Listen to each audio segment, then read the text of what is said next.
Hello class 11th students. तो last video हमने आपको टॉपिक कराया था Young's modulus and the bulk modulus. और जो आज का हमारा टॉपिक जो है बेटा वो होता है हमारा start stress versus strain curve. इसमें हम जो है कर्व बनाएंगे स्ट्रेस एंड स्ट्रेन के। स्ट्रेस के बारे में आप पढ़ चुके हैं कि फोर्स पर यूनिट एरिया जिसको हम क्या बोलते हैं स्ट्रेस बोलते हैं। और उसके हम टाइप बताए थे कि नॉर्मल स्ट्रेस होता है एंड टेंजेंशियल स्ट्रेस, इसके एग्जाम्पल भी दिए थे हमने। उसके बाद फिर हमने आपको स्ट्रेन बताए थे, स्ट्रेन के टाइप बताए थे, longitudinal strain and volumetric strain, ये सब हमने बताया था। ठीक है, तो अब जो हम पढ़ते हैं वो पढ़ते हैं बेटा स्ट्रेस वर्सेज स्ट्रेन। इसमें हम जो है बेटा कर्व के बारे में पढ़ेंगे। ठीक है, तो now we today start the topic stress versus strain curve. ठीक है, इसके बारे में हम पढ़ेंगे।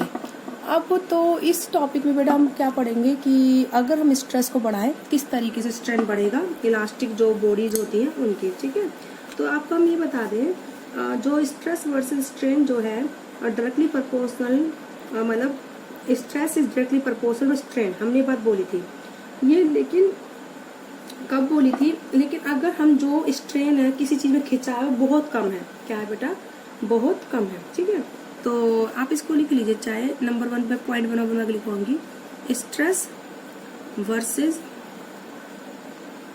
स्ट्रेन, या फिर stress is directly proportional to strain, है ना। Stress versus strain is directly proportional to each other,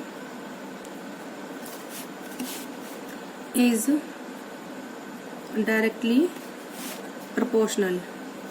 ठीक है, कब है directly stress versus strain is directly proportional is true only for, ठीक है, स्मॉल वैल्यू ऑफ स्ट्रेन। मतलब अगर जो खिंचाव है जो उसकी लेंथ में चेंज हुआ है, लेंथ में वो ज्यादा ना हो, कितना हो, ओनली 0.3% ऑफ ओरिजिनल लेंथ, बहुत कम लेंथ के लिए ये जो है प्रोपोर्शनलिटी पॉसिबल है। यानी कि जितना हम स्ट्रेस लगा रहे हैं उतना ही स्ट्रेन हो, ऐसा होता है सिर्फ बहुत कम लेंथ के लिए, ज्यादा इंक्रीमेंट अगर ना हो लेंथ में तो। ठीक है, तो इसके लिए हम एक कर्व प्लॉट करेंगे, तो उस कर्व को मैं पीछे प्लॉट करूंगी। ठीक है, क्योंकि यहाँ पर ये पेज भरने वाला है, तो now we will plot the curve. Okay, stress versus strain की। देखो इस कर्व को मैं इस तरीके से प्लॉट करूंगी। ठीक है, तो यहाँ पर तो जो आपका रहेगा बेटा स्ट्रेन वाला पार्ट रहेगा, और यहाँ पर हम लेंगे बेटा स्ट्रेस। ओके, यहाँ पर तो हमने लिया स्ट्रेस और यहाँ लेंगे हम स्ट्रेन। ठीक है, ये जो ग्राफ है चलेगा स्ट्रेट लाइन। ठीक है, ओ से लेकर पी तक, फिर पी से लेकर ई के बाद ये थोड़ा कर्व हो जाएगा। Okay, this is the E point. E के बाद ये थोड़ा सा और इंक्रीज होगा। ठीक है, this is the A point. इसके बाद अगर हम इसको लीव करें तो यहाँ से इस पॉइंट से मिल जाएगा ये। ठीक है, अब उसके बाद आता है हमारा इस तरीके से ये पॉइंट आता है ये। ठीक है, तो सी और बी। ठीक है, ये हो गया हमारा। अब मैं इसको रिप्रेजेंट करती हूँ क्या है, जो ये पोर्शन ओपी है। ठीक है, जैसे आप रबड़ी मान लो, आपके हाथ में जो रबड़ आती है ना, वो प्लास्टिक वाली आती है रबड़, जिसको बच्चे खींचते हैं, जिनको हम छल्ली भी बोलते हैं हिंदी में। ठीक है, उस तरीके से आप उसी को ले लीजिए एग्जाम्पल के तौर पर। आप उसको क्या करिए, पहले उसको खींचिए। ठीक है, आप उसको जब स्ट्रेच करोगे तो जो ये पोर्शन ओपी ये बताता है हम स्ट्रेस भी बढ़ा रहे हैं और स्ट्रेन भी बढ़ रहा है। ठीक है, स्ट्रेस इधर बढ़ रहा है, स्ट्रेन इधर हो रहा है, तो यानी कि stress is directly proportional to strain. तो कहाँ तक है ये, पी पॉइंट तक ये रूल फॉलो होगा। उसके बाद देखो स्ट्रेस और स्ट्रेन का ग्राफ लीनियर नहीं है ना कहीं भी, सिर्फ ये ग्राफ लीनियर है। तो ओ से पी का पोर्शन क्या रिप्रेजेंट करता है कि stress is directly proportional to strain, और जो पी पॉइंट हो जाए वो क्या हो जाएगा बेटा प्रोपोर्शनलिटी लिमिट, मतलब उसके बाद डायरेक्टली प्रोपोर्शनल वाली लाइन फॉलो नहीं होगी पी पॉइंट के बाद। ठीक है बेटा, बात समझ में आ गई। तो आप इसको लिखिए नंबर 2 पॉइंट बना के कि the portion of E of graph, the portion OP of graph, ठीक है, is straight line,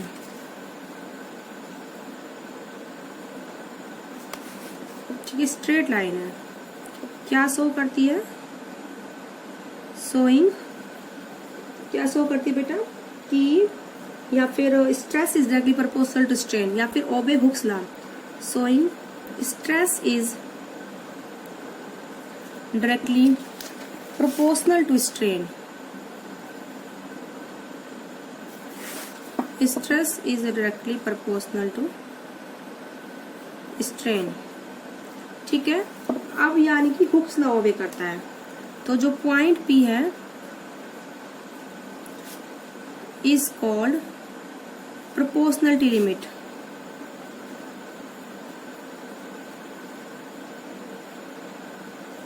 point P को बेटा हम क्या बोलते हैं, प्रोपोर्शनलिटी लिमिट, यानी कि जो ये पॉइंट है इसके बाद stress is not directly proportional strain, इस पॉइंट के बाद ये एक लिमिट है जिसके बाद नहीं ओबे होगा। हुक्स लॉ कहाँ तक ओबे होता है बेटा, O से लेकर P तक। अब जो बियॉन्ड द पॉइंट P यानी कि P से लेकर E तक, ये जो ग्राफ स्ट्रेट लाइन नहीं है, मतलब स्ट्रेट लाइन नहीं है, तो इसका मतलब क्या हुआ, stress is not directly proportional to strain, okay. तो ये पार्ट P क्या बताता है कि अगर हम वायर को अनलोड करें, मान लो हमने कोई वायर है, इस पे हमने स्ट्रेस लगाया, फोर्स लगाया, अब हम उस फोर्स को हटा दें, तो P से लेकर A तक भी क्या हो जाएगा बेटा, तो ये जो E पॉइंट है इसको हम बोलते हैं इलास्टिक लिमिट, इसलिए मैंने इस पॉइंट को नाम दिया P। इस पॉइंट को P इसलिए दिया क्योंकि प्रोपोर्शनलिटी लिमिट बताता है, क्या बताता है बेटा, ये P पॉइंट मैंने P नाम दिया, P से प्रोपोर्शनलिटी लिमिट तक ये पॉइंट, E जो इलास्टिक लिमिट, इलास्टिक लिमिट का मतलब ये क्या हुआ, अगर मैं रबड़ को मैं इतना, ये मेरी रबड़ है, मैंने इसको स्ट्रेच करा P पॉइंट तक, बढ़ गया ग्राफ, इतना इंक्रीमेंट हो गया, स्ट्रेन इतना हो गया, इतनी लेंथ बढ़ गई, अब उसको और इतनी लेंथ थोड़ा और आगे बढ़ाया, अब मैं इस रबड़ को छोड़ूंगी जब यहाँ से, तो ये अपनी ओरिजिनल शेप पे वापस आ जाएगी, मतलब किस वाले पोर्शन से वापस आएगी, इसी पोर्शन से होती वापस आएगी E पॉइंट तक। तो इस पॉइंट E को हम क्या बोलते हैं बेटा, इलास्टिक लिमिट, क्या बोलते हैं इस E पॉइंट को हम, इलास्टिक लिमिट। तो आप इस पॉइंट को लिख लीजिए, ठीक है। तो अगर वायर को हम अनलोड करें, ठीक है, तो if the wire is unloaded, point E से लेकर चाहे आप उसको A तक लगा लो, ठीक है, तो वायर को हम अनलोड करें तो स्ट्रेस एंड स्ट्रेन जो है, एक सेकेंड, जो मैं बात बताने जा रही हूँ, अगर मैं इस वायर को, ये जो मेरा P से लेकर E तक का पार्ट है, तो अगर मैं E पॉइंट पर वायर को अनलोड करती हूँ तो वो क्या है, इसी पॉइंट से एज इट इज वापस आ जाएगा, ठीक है। और इस E पॉइंट को हम क्या बोलते हैं बेटा, इलास्टिक लिमिट। तो if we unload the wire at the point E, तो जो ग्राफ है U की उल्टी डायरेक्शन में वापस आ जाएगा, E ठीक है। तो इसलिए इस पॉइंट को हम क्या बोलते हैं, इलास्टिक लिमिट। लेकिन जैसे ही मैं E से लेकर A तक आई और A पॉइंट पर आने के बाद, यानी कि इतना खिंचाव आने के बाद वायर को मैं उस पर जो स्ट्रेस लगा इसको हटाती हूँ मैं, तो ये ग्राफ इसी पोर्शन से वापस नहीं आएगा, ये जो रबड़ है इस पोर्शन से वापस आएगी। बात समझ में आ रही है, ठीक है। इस वाले पोर्शन को फॉलो नहीं करेगा, वो किस वाले सॉरी मैंने गलती से मिला दिया, वो इस वाले पोर्शन को फॉलो करेगा, ठीक है, नोट दैट। तो यहाँ पर यानी कि एक सेकेंड आप इसको हटा लीजिए, ये वाली जो लाइन यूज नहीं होगी, सिर्फ कौन सी आएगी, इस वाले पोर्शन से वापस आएगा।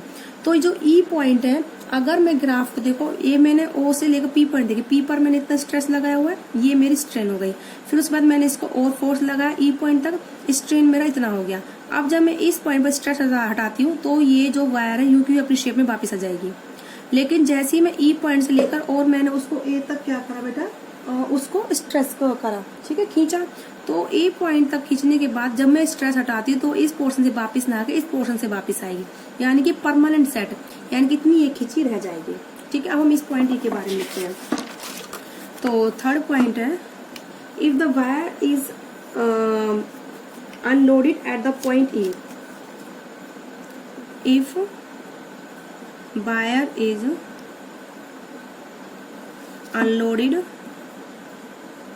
एट पॉइंट E, ठीक है, एट पॉइंट E पर अनलोड करते हैं, तो क्या इंडिकेट करता है कि जो वायर है किस ग्राफ को फॉलो करेगी, EPO, ठीक है। तो if the wire is unloaded at point E, तो stress and strain is obtained in the reverse direction along EPO। तो stress second and strain graph is obtained along EPO। दिखाती हूँ मैं इस चीज को। तो यानी कि अगर हम इस पॉइंट पर मैं स्ट्रेस को हटा देती इतना खींचने के बाद, तो ग्राफ किसको फॉलो करेगा रिटर्न के लिए? EPO को ही फॉलो करेगा। ठीक है, therefore point E is called elastic limit। ठीक है, अब जब E पॉइंट के बाद मैंने इसको A पॉइंट तक खींचा और मैंने A पॉइंट पर वायर को अनलोड कर दिया, तो वो EPO से AEPO से वापिस ना आके सीधा AO से आएगी। ठीक है, और ये इतनी खिंची हुई रह जाएगी रबड़, इसको हम बोलते हैं परमानेंट सेट। ठीक है, आप इसको वो लिख लीजिए, if the wire is unloaded at point A। ठीक है, तो graph between stress and strain is not along AEPO, it is along AO dash।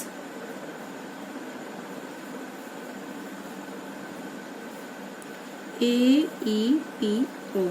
ठीक है, AEPO के अलोंग नहीं होगा, वो किसके अलोंग होगा? But will be shown by, but will be along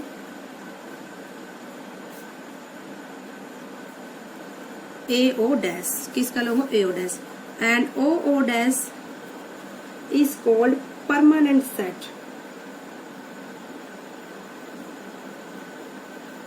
OO dash की जो वैल्यू है ये परमानेंट इंक्रीज इन लेंथ है, इज कॉल्ड या फिर is permanent length in increase. OO dash is the permanent increase in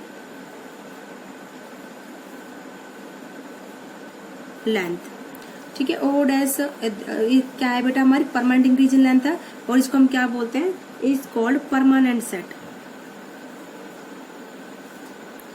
permanent set, क्योंकि अब इसके बाद वो जो है, जैसे रबड़ है, मैंने इसको इतना खींचा, ये O से लेकर P तक ग्राफ है, अपनी शेप P पर छोड़ा, वापिस आ गई।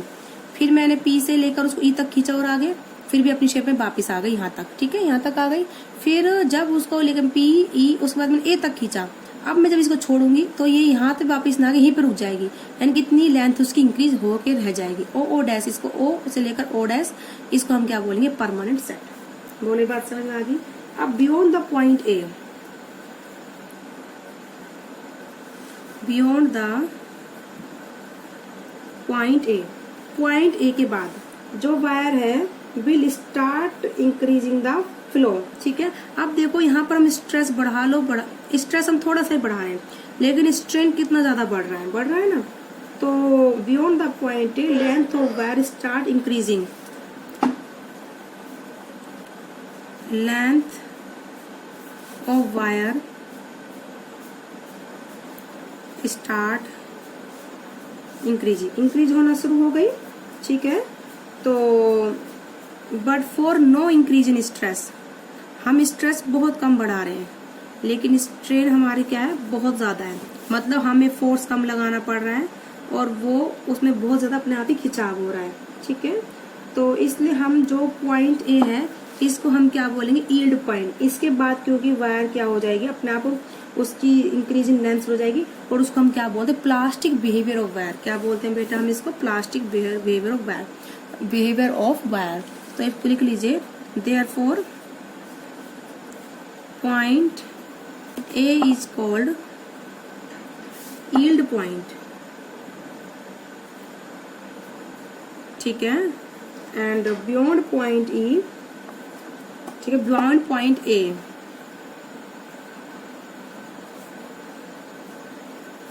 ठीक है, पॉइंट ए के बाद, ठीक है, तो इसको लिखिए, तो बियॉन्ड द पॉइंट ए जो कैसा बिहेवियर शो करती है? Plastic behaviour.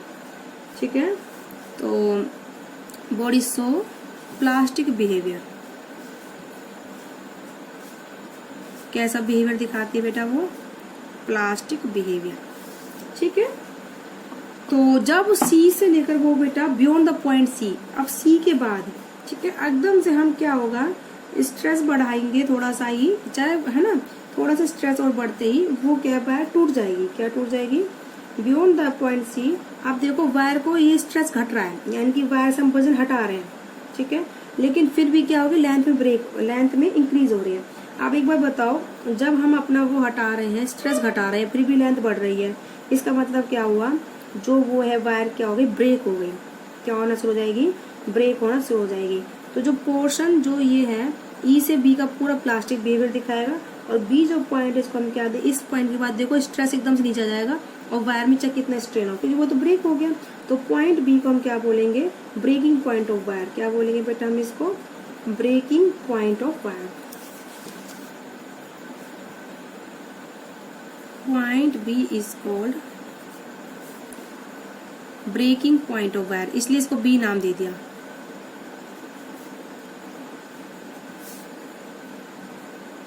ठीक है, ये इलास्टिक लिमिट ई तक, ए पर ये परमानेंट सेट, ये ब्रेकिंग पॉइंट, ठीक है, और ये प्रोपोर्शनलिटी लिमिट पी पॉइंट हिसाब से। ठीक है, ये सब पॉइंट हमने बताया।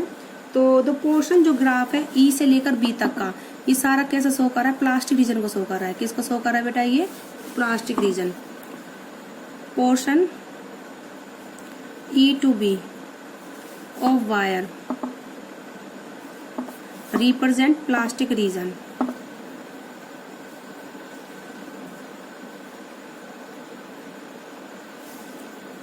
क्या रिप्रेजेंट करता है बेटा? Plastic region. तो ये जो ग्राफ था किसका था बेटा? स्ट्रेस वर्सेस स्ट्रेन का था। ठीक है, आई होप आपको समझ में आएगा।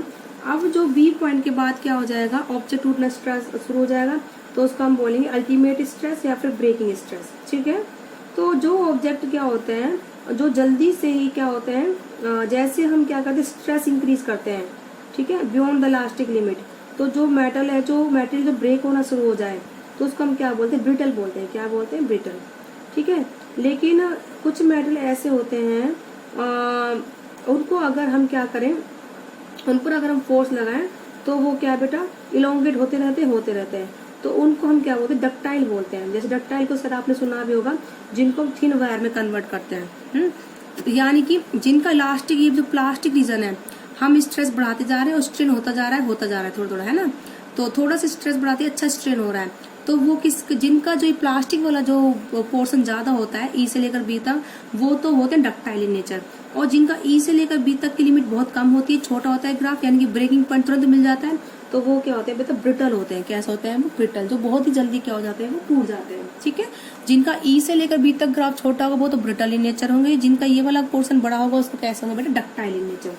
तो आई होप आपको समझ में आया होगा कि हमने क्या पढ़ा है। तो आज की वीडियो में इतना ही। तो टॉपिक था आपका स्ट्रेस वर्सेस स्ट्रेन का हमने कराया है। इसी के साथ जो बेटा आपका चैप्टर है ये भी कंप्लीट होता है। तो नेक्स्ट हम अब आपको कराएंगे mechanical properties of fluid chapter start कराएंगे। तो आज की वीडियो में बेटा इतना ही।